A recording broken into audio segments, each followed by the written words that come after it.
Pension ഗുണഭോക്താക്കൾക്ക് സന്തോഷ വാർത്ത. സംസ്ഥാനത്തെ സാമൂഹിക സുരക്ഷാ പെൻഷൻ ഗുണഭോക്താക്കൾക്കും ഇതോടൊപ്പം തന്നെ വിരമിച്ച സർക്കാർ പെൻഷൻകാർക്കും 2025 വർഷത്തിന്റെ തുടക്കത്തിൽ തന്നെ ആനുകൂല്യ വിതരണം പ്രഖ്യാപിച്ചു. 2025-26 സംസ്ഥാന ബജറ്റ് ഫെബ്രുവരി 7 അവതരിപ്പിക്കാനിരിക്കെയാണ് ധനമന്ത്രി KN ബാലഗോപാൽ നിർണായക പ്രഖ്യാപനം നടത്തിയിരിക്കുന്നത്.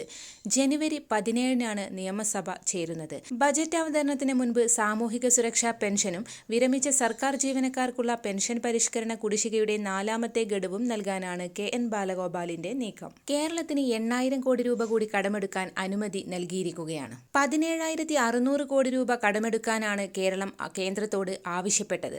എന്നാൽ ആവശ്യപ്പെട്ടതിന്റെ പകുതിയിൽ താഴെ മാത്രമാണ് അനുമതി നൽകിയത്. കാരണം ഇതുവരെ വിശദീകരിച്ചിട്ടില്ല. ഇക്കാര്യത്തിൽ പുനഃപരിശോധന വേണമെന്നാവശ്യപ്പെട്ട് കേരളം വീണ്ടും കത്ത് നൽകും. ചൊവ്വാഴ്ച ഇന്നാണ് കടപ്പത്രങ്ങളുടെ ലേലം നടക്കുക എന്ന് റിസർവ് ബാങ്ക് അറിയിച്ചു. 2025 ആദ്യത്തെ കടമെടുപ്പാണിത്. ഇതോടെ നടപ്പു സാമ്പത്തിക വർഷത്തിലെ ആകെ കടം 34,502 കോടി രൂപയായി വർദ്ധിക്കും. കേരളം ഉൾപ്പെടെ 10 സംസ്ഥാനങ്ങളാണ് പൊതുവിപണിയിൽ നിന്ന് കടമെടുക്കുന്നത്. സർക്കാരിലേക്ക് തുക എത്തിച്ചേരുന്ന സാഹചര്യത്തിൽ പെൻഷൻ വിതരണം ആരംഭിക്കും. എല്ലാവിധ സർക്കാർ അറിയിപ്പുകളും നിങ്ങളിലേക്ക് എത്താൻ ഈ ചാനൽ സബ്സ്ക്രൈബ് ചെയ്യുക.